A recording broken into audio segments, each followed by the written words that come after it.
इस वीडियो में हम क्या पढ़ेंगे?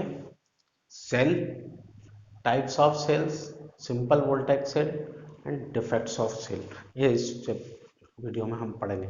सबसे पहले मैं आपको बताता हूँ सेल क्या होता है। Cell is a device to maintain continuous flow of charge और electric energy with the help of chemical reaction, or it convert electrical chemical energy into electrical energy.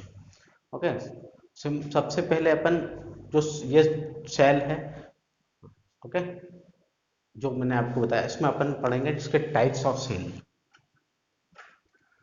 इसको दो डिवीजन किया है। सबसे पहला primary cell.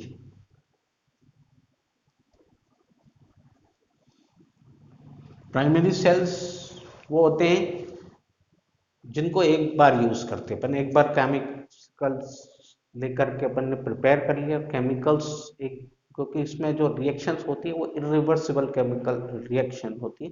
Irreversible chemical reaction वो एक बार होती है, फिर केमिकल एक बार कन्वर्ट हो गए दूसरे फॉर्म में, उसके बाद वो रीयूज नहीं हो सकता। तो ऐसे सेल को हम क्या बोलते हैं? Primary cell. इसमें कौन कौन से आते हैं? वोल्टेज सेल, जो भी अपन पढ़ेंगे, सिंपल वोल्टेज सेल। बाद में अपन पढ़ेंगे लैक्रेंज सेल,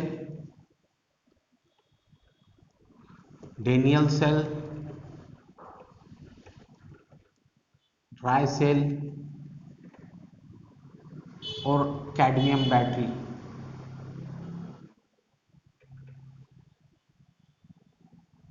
कैडमियम सेल, ये सारे सेल जो है, अब आजकल जो अपन छोटे छोटे सेल यूज करते हैं डिफरेंट इलेक्ट्रिकल और इलेक्ट्रॉनिक कंपोनेंट्स में, वो भी एक टाइप के ड्राई सेल हैं, वो कैडमियम बैटरी टाइप के होते हैं, वो भी क्या होते हैं? प्राइमरी सेल में ही आते हैं। दूसरे होते हैं सेकेंडरी सेल। सेकेंडरी सेल, उसमें प्रिपेयर किया सारे केमिकल्स, इलेक्ट्रोड्स वगैरह यूज किए बॉक्स में, पर पहले उसको उसमें इलेक्ट्रिकल एनर्जी पास की जाती। तो इलेक्ट्रिकल एनर्जी को वो केमिकल रिएक्शन के हेल्प से स्टोर कर लेता है केमिकल एनर्जी के फॉर्म में। वहाँ रिएक्शन क्या होता है उस समय, जब चार्जिंग, उसको अपन बोलते हैं charging.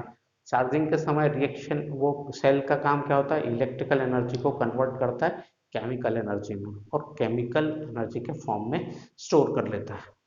When we draw the electric current from the cell, तो उसको हम बोलते हैं डिस्चार्जिंग।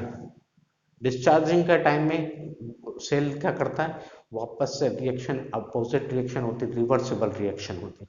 रिवर्सिबल रिएक्शन में सेल जो है केमिकल एनर्जी को इलेक्ट्रिकल एनर्जी में कन्वर्ट करता है। Got it? ये इनकी ज़रूरत हमको बहुत पड़ती है क्योंकि ये बार बार यूज में आते हैं। एक बार यूज किया, फिर वो डिस्चार्ज हुआ, उसको बस से चार्जिंग करके फिर यूज कर लेते हैं। तो वो सेल, एक ही सेल कई दिनों तक काम में आ जाता है। उनको अपन क्या बोलते हैं? Secondary cell. ये सेकेंडरी सेल में अपन जो दो पढ़ेंगे, एक तो लेड एक्यूमुलेटर और दूसरा निकल आयरन सेल। इसको नीफे सेल भी बोलते थे, निकल, क्योंकि Na और Fe है, निकल आयरन सेल, या इसको एडिशन सेल भी बोलते हैं, एडिशन सेल। ठीक है, ये दो टाइप के सेल क्या है? Secondary cell. यहां तक किसी को कोई डाउट? अब अपन सबसे पहले पढ़ते हैं simple voltage cell. Simple voltage cell, यहाँ से हम सिंपल वोल्टेज सेल के में पढ़ रहे हैं। ये एक क्या है? ग्लास जार है। ग्लास जार में एक जिंक रॉड है, एक कॉपर रॉड है। उन जिंक रॉड और कॉपर रॉड को हमने जो भी या तो गैल्वेनोमीटर से कनेक्ट करेंगे, या जहाँ पे भी इलेक्ट्रिकल एनर्जी का यूज करना उसमें कनेक्ट करेंगे, और अंदर जो लिक्विड भरा है वो डाइल्यूट H2SO4 है। इसको अपन बोलते हैं इलेक्ट्रोलाइट। इलेक्ट्रोलाइट के तौर पे डाइल्यूट H2SO4। एनोड है वो कॉपर रॉड है, और कैथोड रॉड जो है वो जिंक रॉड। जिंक रॉड को अपन के तौर पे बोलते हैं, दो इलेक्ट्रोड्स हैं। ये इस एकदम मोस्ट सिंपल सेल है, इसीलिए इसका नाम सिंपल वोल्टेक सेल है। ठीक है, सिंपल वोल्टेक सेल में कोई डिपोलराइजर नहीं है और वो लोकल एक्शन से भी फ्री नहीं है। इस कारण उसमें कभी यूज करते करते फिर वो इलेक्ट्रिकल एनर्जी जो है रुक जाती है, फिर से उसको ब्रश से कॉपर रॉड को बाहर निकालते हैं, ब्रश से क्लीन करते हैं, वापस से डिप कर देते हैं और फिर यूज करते हैं। इस तरीके से उसका इस्तेमाल करते हैं वो, क्योंकि उसमें कंटिन्यूस इलेक्ट्रिकल एनर्जी एक जैसी फ्लो नहीं हो पाती, वो बीच बीच में केमिकल रिएक्शन रुक जाती, और उनको अपन पढ़ेंगे डिफेक्ट्स ऑफ सेल में। तो सिंपल वोल्टेक सेल में का जो ईएमएफ होता है वो 1.08 ईएमएफ होता है। इसमें एनोड यूज करें कॉपर और कैथोड यूज करें जिंक रॉड। ठीक है, इलेक्ट्रोलाइट है dilute sulphuric acid, dilute H2SO4। मतलब क्या क्या बताया मैंने आपको। इसमें इलेक्ट्रोड्स में क्या क्या यूज करें, इलेक्ट्रोड्स यूज करें उसमें एनोड के तौर पे, एनोड मतलब पॉजिटिव, ये कॉपर रॉड, कैथोड निगेटिव जिससे हमको पोटेंशियल मिलता है वो जिंक रॉड यूज करते हैं। इलेक्ट्रोलाइट्स के तौर पे डाइल्यूट सल्फ्यूरिक एसिड, राइट। इसमें कोई डिपोलराइजर नहीं है क्योंकि ये सेल क्या है, सिंपल सेल इसीलिए अपन बोलते हैं, और उसमें पर कांस्टेंट एक पोटेंशियल आपको नहीं मिल पाता है, 1.08 वैसे उसका ईएमएफ है। ठीक है, अब ये आपने डायग्राम देख लिया है सिंपल वोल्टेक सेल का। अब मैं आपको इसके डिफेक्ट्स भी बता देता हूँ। ठीक है, इसको आपको अगर स्क्रीनशॉट लेना है तो ले लीजिए, बाकी बाद में हम चैप्टर पूरा होने पे जो नोट्स प्रोवाइड करेंगे उसमें आपको थोड़ा इसको दे देंगे। ठीक है, मैं आपको डिफेक्ट्स बता देता हूँ उसके।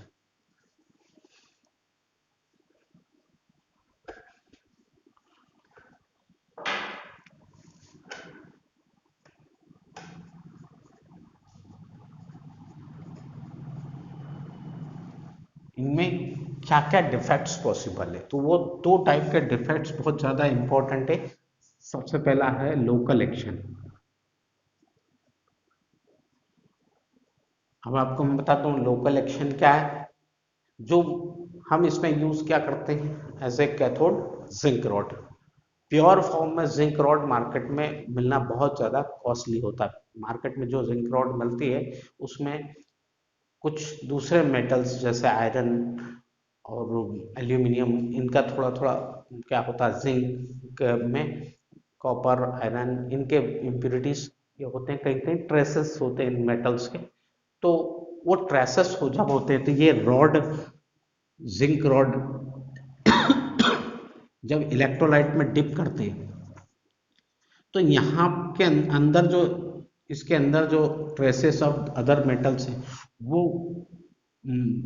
ट्रेसेस जो है वो और जिंक ये मिलकर के कुछ इंटरनल सेल बना लेते हैं और इंटरनल एनर्जी इसके अंदर फ्लो होना स्टार्ट हो जाती। और इसको जैसे अपन डिप करते हैं इलेक्ट्रोलाइट में, ये without drawn energy from it, इससे कोई करंट नहीं ले रहे, मगर फिर भी जिंक धीरे धीरे डिजोल्व होते चले जाता है और जिंक रॉड हमारी वेस्ट काफ़ी कुछ चली जाती है। इसी को बोलते हैं अपन local action. Okay, local action को रिमूव करने का जो तरीका है, इसका रिमूविंग ऑफ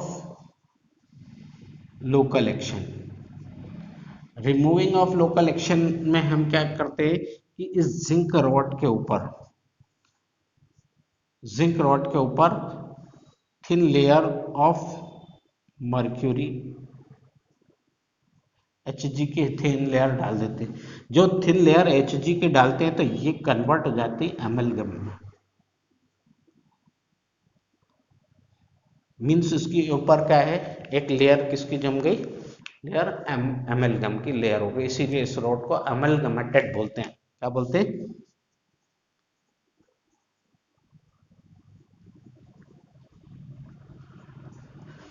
अब इससे क्या होता है, एमलगमेटेड होने से मतलब ऊपर की लेयर किससे कनेक्टेड है, एमलगम से, एमलगम से कनेक्ट है। उसमें क्या क्या है, एक मर्क्यूरी है और मर्क्यूरी के अलावा जिंक, इन दोनों का मिक्सचर बन गया है। अमेलगम मतलब mixture of mercury with other metals. तो यह मर्क्यूरी का जिंक के साथ अमेलगम बन गया, जिसकी लेयर बन गई। अब इस ये जो है केमिकल, जो भी इलेक्ट्रोलाइट्स है उसके कांटेक्ट में क्या आएगा, अमेलगम आएगा।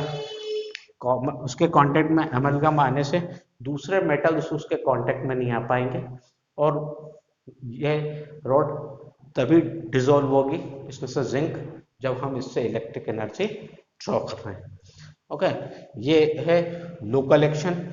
सेकंड, इसको नोट करना है या आपको इसका स्क्रीनशॉट लेना है तो ले लीजिए, फिर मैं आपको सेकंड टाइप का डिफेक्ट बताता हूँ।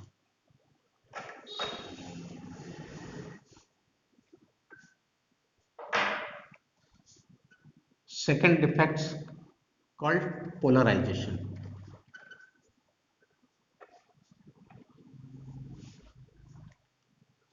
मोस्टली हम एनोड के तौर पे क्या यूज करते हैं, या तो कॉपर रॉड, ये सिंपल वोल्टाइक सेल में अपन कॉपर रॉड यूज करते हैं, और कुछ दूसरे सेल में इसके जगह पे कार्बन रॉड भी यूज करते हैं।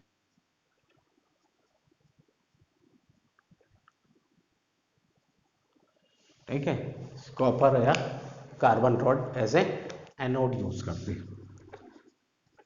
इसमें क्या होता है, जब केमिकल रिएक्शन होता है तो ये H पॉजिटिव आयन इस कॉपर के पास आता है, और अपना आयन इसको देने के बाद, अपना जो पॉजिटिव चार्ज इसको देने के बाद ये क्या हो जाता है,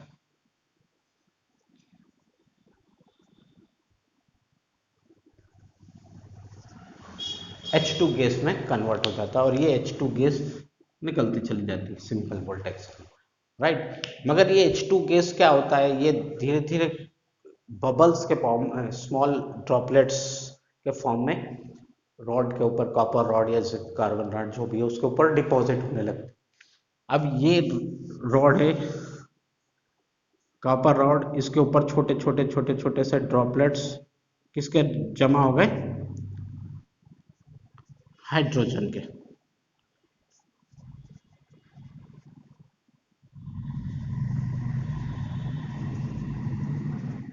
हाइड्रोजन के ड्रॉपलेट्स इसके ऊपर डिपॉजिट हो गए, तो ये क्या करता है, जो दूसरे आने वाले हाइड्रोजन आयन हैं उनका रास्ता रोक लेता है। इनसे आयन वो एक्सचेंज, वो मतलब चार्ज को एक्सचेंज नहीं कर पाता है, चार्ज एक्सचेंज नहीं कर पाता है, तो वो क्या होगा, यहीं पे सब बबल्स, ये सब आयंस जो है H पॉजिटिव आयन सारे डिपॉजिट होने लगेंगे धीरे धीरे यहीं पे।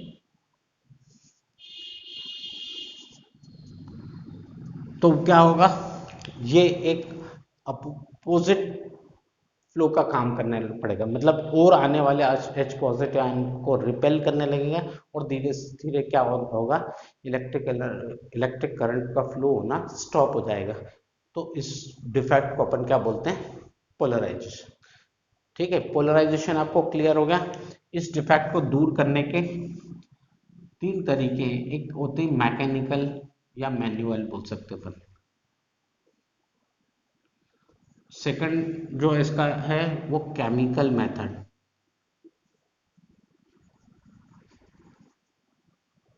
और थर्ड होता है इलेक्ट्रोकेमिकल।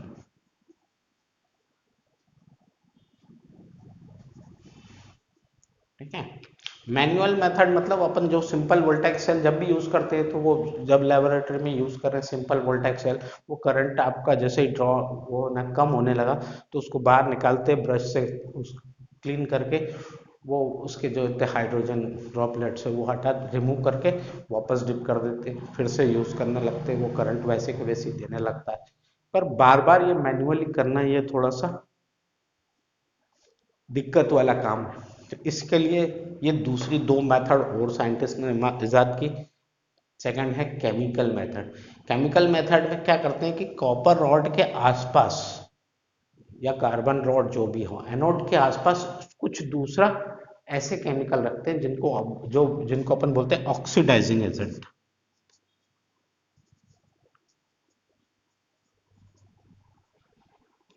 जैसे MnO2 मैंगनीज डाइऑक्साइड, ये ऑक्सीडाइजिंग एजेंट है। ये ऑक्सीडाइजिंग एजेंट क्या होता है कि ये जो हाइड्रोजन इसके ऊपर डिपॉजिट होती है, उस हाइड्रोजन के साथ MnO2 रिएक्शन करके उसको वाटर में कन्वर्ट कर देता है, और जो बनने वाली हाइड्रोजन वाटर में कन्वर्ट हो जाती है, और रिएक्शन कंटिन्यूशन में चलती रहती है, कोई दिक्कत नहीं होती है। तो इस तरीके से ये जो ऑक्सीडाइजिंग एजेंट हम यूज करते हैं पोलराइजेशन को हटाने के लिए, इनको बोलते हैं डीपोलराइजर। क्या बोलते हैं? डीपोलराइजर। कभी कभी क्वेश्चन में आपसे पूछ सकते हैं ऑब्जेक्टिव वगैरह में कि इस सेल में डीपोलराइजर क्या है, तो अलग अलग सेल में डीपोलराइजर अलग अलग होता है। अपन सिंपल वोल्टेज सेल में कोई डीपोलराइजर नहीं, अपन मैन्युअल क्लीन करते हैं, लेकिन अदर सेल में क्या क्या है डीपोलराइजर, वो जो दूसरे रिमेनिंग सेल आपको पढ़ाएंगे तो आपको बता देंगे उसमें डीपोलराइजर क्या होता है, कौन सी चीज यूज करते हैं। तो आपको याद रखना डीपोलराइजर क्या होता है। डीपोलराइजर ऐसे सब्सटेंस जो पोलराइजिंग को रिमूव करे, पोलराइजिंग को हटाने में सपोर्ट करे, उनको अपन बोलते हैं डीपोलराइजर। तो केमिकल मेथड में हम क्या करते हैं, कुछ ऑक्सीडाइजिंग एजेंट यूज करते हैं जो बनने वाली हाइड्रोजन को वाटर में कन्वर्ट करता है। तीसरा मेथड होता है इलेक्ट्रोकेमिकल मेथड। इलेक्ट्रोकेमिकल मेथड में क्या करते हैं हम, एनोड को किसी दूसरे सॉल्यूशन में डिप करते हैं, उस सॉल्यूशन में डिप करते हैं, और हाइड्रोजन आयन जैसे आता है, जैसे कॉपर सल्फेट, इसके पास H पॉजिटिव आयन आया, तो ये क्या करता है, ये अपना चार्ज इससे एक्सचेंज करता है और Cu2 पॉजिटिव में कन्वर्ट करता है, और H2SO4 में खुद कन्वर्ट हो जाता है। तो यह कॉपर सल्फेट, ये एक बनने ले लिया सॉल्यूशन जिसमें एनोड को हमने डिप किया। जब हाइड्रोजन आयन आए, इसने कॉपर के साथ अपना चार्ज एक्सचेंज कर लिया और H2SO4 में कन्वर्ट हो गया। तो ये जो कॉपर सल्फेट है, it is called depolariser. Depolariser क्या हो गया यहाँ पे, कॉपर सल्फेट, क्योंकि ये पोलराइजेशन को हटाने में आपकी हेल्प कर रहा है। ओके, तो आपको ये डैनियल सेल में इसी का इस्तेमाल करते हैं एज ए डीपोलराइजर, जबकि लैग्रांज सेल में हम डीपोलराइजर के तौर पे क्या यूज करते हैं, मैंगनीज डाइऑक्साइड। ओके, चलो ये स्क्रीनशॉट आप ले लीजिए। If video is helpful for you, please like, share, comment and subscribe the channel.